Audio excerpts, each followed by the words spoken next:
हर हर महादेव भक्तों, आप लोगों का मेरे YouTube चैनल में स्वागत है। भगवान शिव जी का नाम एक भोलेनाथ भी है। तो भोलेनाथ आखिरकार भगवान शिव जी का नाम क्यों पड़ा, जानिए इसके पीछे की जुड़ी हुई रोचक जानकारी। और इस वीडियो को देखने के लिए आप लोग इन तक बने रहिएगा। भगवान शिव और माता पार्वती की कृपा आप लोगों पे बनी रहेगी। भगवान शिव बहुत ही कृपालु हैं। जो भी इस वीडियो को पूरा देखेगा, भगवान शिव की कृपा से उनके घर में सुख समृद्धि धन वैभव भी बना रहेगा और उनके सारे बिगड़े हुए काम भी पूरे होंगे। तो चलिए वीडियो को आगे की ओर लेकर चलते हैं। तो आप मेरे YouTube चैनल पर बने रहिएगा। सावन का पवित्र महीना भगवान शिव के लिए बहुत ही प्रिय महीना होता है। हिंदू धर्म में इस माह का विशेष महत्व होता है। भगवान शिव भोलेनाथ को सावन का महीना अति प्रिय होता है। सावन का महीना भगवान शिव का सबसे प्रिय महीना माना गया है। इस खास माह में भोलेनाथ की विशेष पूजा आराधना होती है, जिसमें उनका जला अभिषेक भी किया जाता है। सावन के महीने में भगवान शिव को उनकी हर प्रिय चीज़ों को अर्पित की जाती है। भगवान शिव की जो भी प्रिय चीज़ होती है वह हर चीज़ भगवान भोलेनाथ को सावन के महीने में चढ़ाई जाती है। वैसे तो भगवान भोलेनाथ की पूजा प्रतिदिन की जाती है, लेकिन सावन का महीना भगवान भोलेनाथ के लिए एक खास महीना होता है। और भगवान भोलेनाथ के लिए सप्ताह में ऐसे तो लोग हर सोमवार को भी भगवान भोलेनाथ को जल चढ़ाते हैं। और बहुत से ऐसे भक्त हैं जो भगवान शिव को प्रतिदिन मंदिर जाकर जल चढ़ाते हैं। भगवान भोलेनाथ बहुत ही कृपालु हैं। वह बहुत ही करुणा निधान हैं। वह बहुत जल्द ही प्रसन्न होने वाले देव हैं, ऐसा माना जाता है।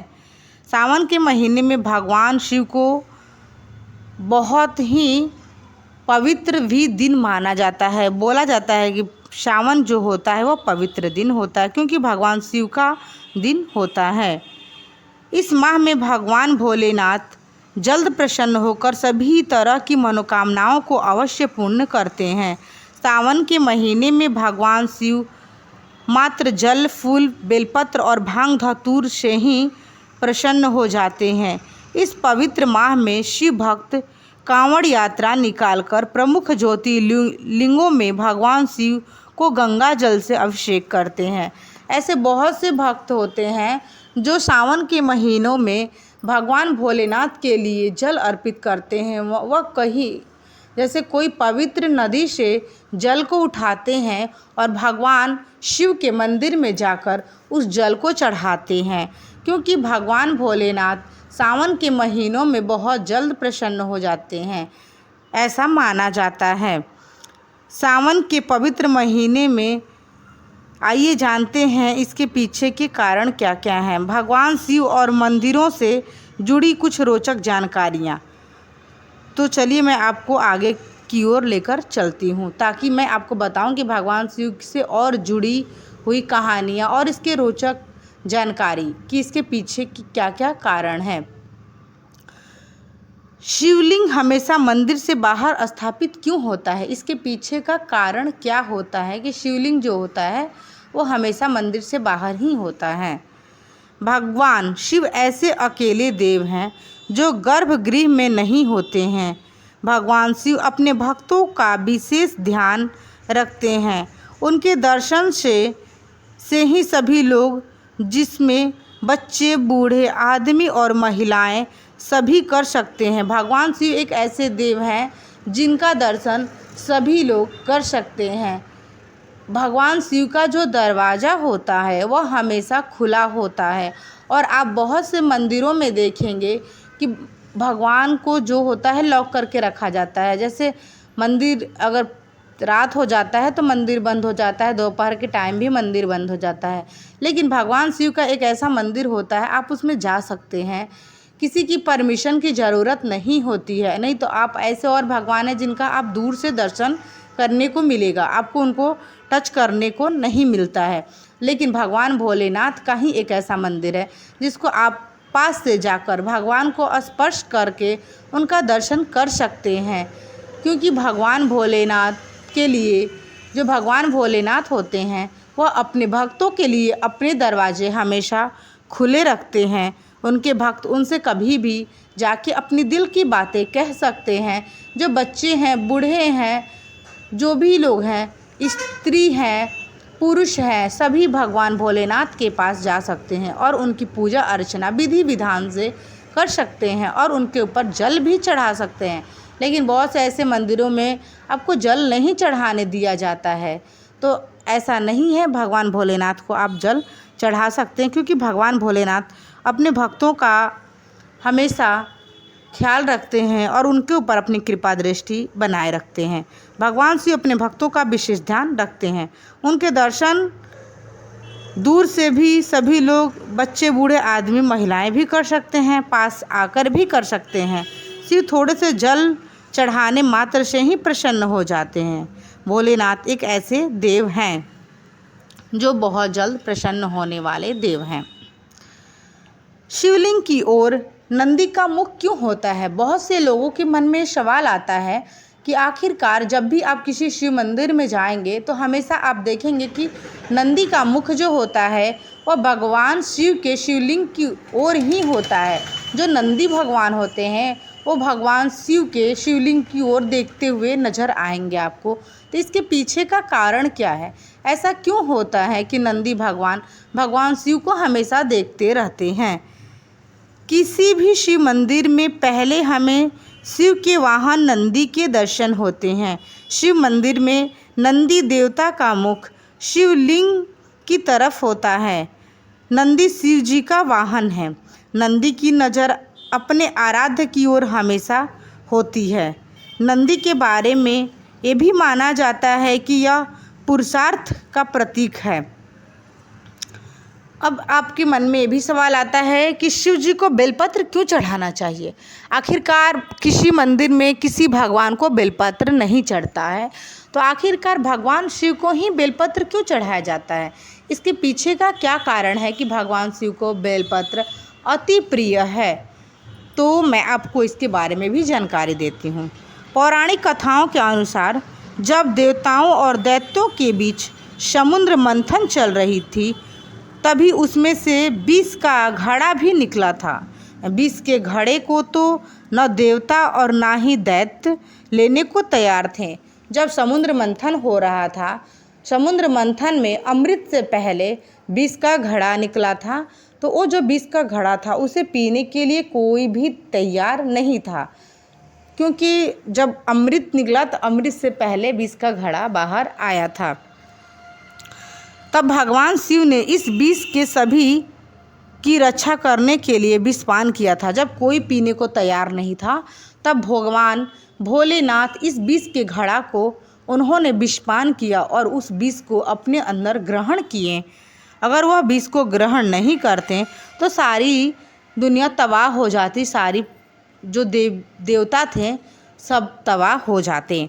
इसलिए उन्होंने सबकी रक्षा के लिए उन्होंने विषपान किया।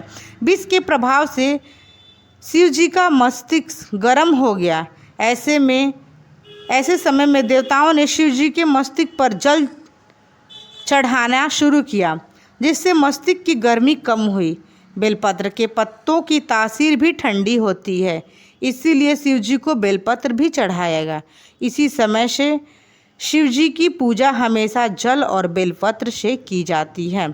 बेलपत्र और जल से शिव जी का मस्तिष्क शीतल रहता है, उन्हें शांति मिलती है। इसीलिए बेलपत्र और जल से पूजा करने वाले पर शिव जी प्रसन्न होते हैं। जो भी भगवान भोलेनाथ को बेलपत्र चढ़ाता है और जल चढ़ाता है, भगवान भोलेनाथ उसकी सभी मनोकामनाएं पूर्ण करते हैं, उसके सारे बिगड़े हुए काम भी पूरे करते हैं, क्योंकि भगवान भोलेनाथ बहुत जल्द ही प्रसन्न हो जाते हैं। शिव जी को भोलेनाथ क्यों कहा जाता है?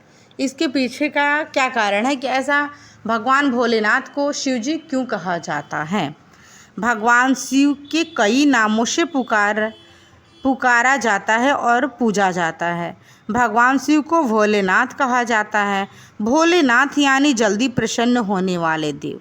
भगवान शंकर की आराधना और उनको प्रसन्न करने के लिए विशेष सामग्री की ज़रूरत नहीं होती है। आप देखेंगे कि भगवान भोलेनाथ के मंदिर में आप यदि 1 लोटा जल भी चढ़ाते हैं तो भगवान भोलेनाथ प्रसन्न हो जाते हैं।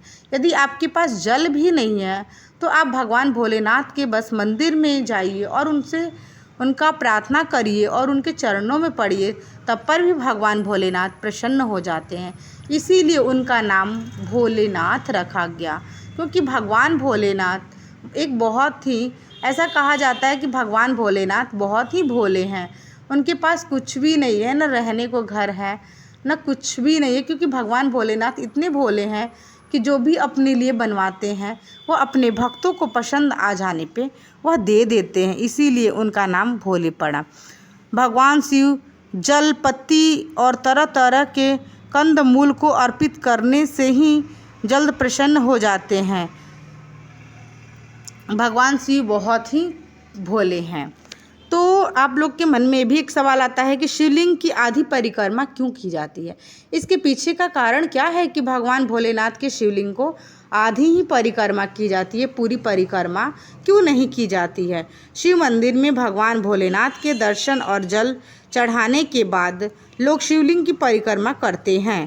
शास्त्रों में शिवलिंग की आधी परिक्रमा करने के बारे में कहा गया है। शिवलिंग की परिक्रमा हमेशा जलाधारी के आगे निकले हुए भाग तक जाकर फिर विपरीत दिशा में लौटकर दूसरे सिर तक आकर परिक्रमा पूरी करें। इसे शिवलिंग की आधी परिक्रमा कहा जाता है। भगवान भोलेनाथ की परिक्रमा आधी इसलिए की जाती है क्योंकि माता पार्वती ने भगवान भोलेनाथ की पूरी परिक्रमा नहीं करने का श्राप दिया था। क्योंकि जब भगवान भोलेनाथ की परिक्रमा गणेश जी ने पूरी करके और वो सारे संसार में पहले पूजनीय माने गए और कार्तिकेय जी पूरी ब्रह्मांड की चक्कर लगाते रहे और उन्होंने भगवान भोलेनाथ के चक्कर लगाकर परिक्रमा कर कर वह पूरे संसार में पहले पूजे जाते हैं। इसीलिए माता पार्वती ने कहा कि यदि कोई भी भगवान भोलेनाथ की पूरी परिक्रमा नहीं कर सकता है, गणेश जी ने जो किए उनके बाद कोई भगवान भोलेनाथ की पूरी परिक्रमा नहीं करेगा, क्योंकि भगवान भोलेनाथ की परिक्रमा हमेशा आधी ही की जाती है। तो इसीलिए भगवान भोलेनाथ की आप जब भी शिव मंदिर जाएं तो उनकी आधी परिक्रमा करें। तो यदि आप लोगों को मेरी यह वीडियो पसंद आई होगी तो आप मेरे वीडियो को ढेर सारा प्यार दीजिएगा और वीडियो को लाइक, शेयर एंड सब्सक्राइब ज़रूर करिएगा। और इसी तरह का वीडियो देखने के लिए मेरे यूट्यूब चैनल पर बने रहिएगा। यदि आप मेरे यूट्यूब चैनल पर नए हैं, यदि आपने अभी तक मेरे चैनल को सब्सक्राइब नहीं किया है तो कृपया करके आप इसे सब्सक्राइब भी कर लीजिएगा और बेल आइकन को भी दबा लीजिएगा, जिससे आप लोगों को मेरी वीडियो का नोटिफिकेशन मिलता रहे और भगवान शिव और माता पार्वती की कृपा आप लोगों पे बनी रहे। भगवान शिव हर किसी की मनोकामना पूर्ण करते हैं, आपकी भी मनोकामना अवश्य पूर्ण करेंगे। यदि आप लोगों को भगवान शिव पे भरोसा है तो आप अपने भरोसे को बनाए रखिएगा। भगवान शिव आपकी ज़रूर पुकार सुनेंगे। भगवान शिव हर किसी की मनोकामना को पूर्ण करते हैं, तो आपकी भी मनोकामना को पूर्ण करेंगे। तो बस ज़रूरी है तो आपकी भरोसे की, अगर आपकी मनोकामना भगवान शिव तक नहीं पहुंच रही है तो आप अपना भरोसा बनाए रखिए। भगवान शिव ज़रूर एक न एक दिन आपकी मनोकामना अवश्य पूर्ण करेंगे। और इस वीडियो में आप लोग कमेंट जरूर करिएगा। कमेंट बॉक्स में हर हर महादेव या हर हर भोलेनाथ, श्री शिवाय नमस्तुभ्यम या ओम नमः शिवाय अवश्य लिखिएगा। भगवान भोलेनाथ आपकी सभी मनोकामनाएं पूर्ण करेंगे और भगवान शिव और माता पार्वती की कृपा बनी रहेगी। पूरा वीडियो देखने के लिए बहुत बहुत धन्यवाद।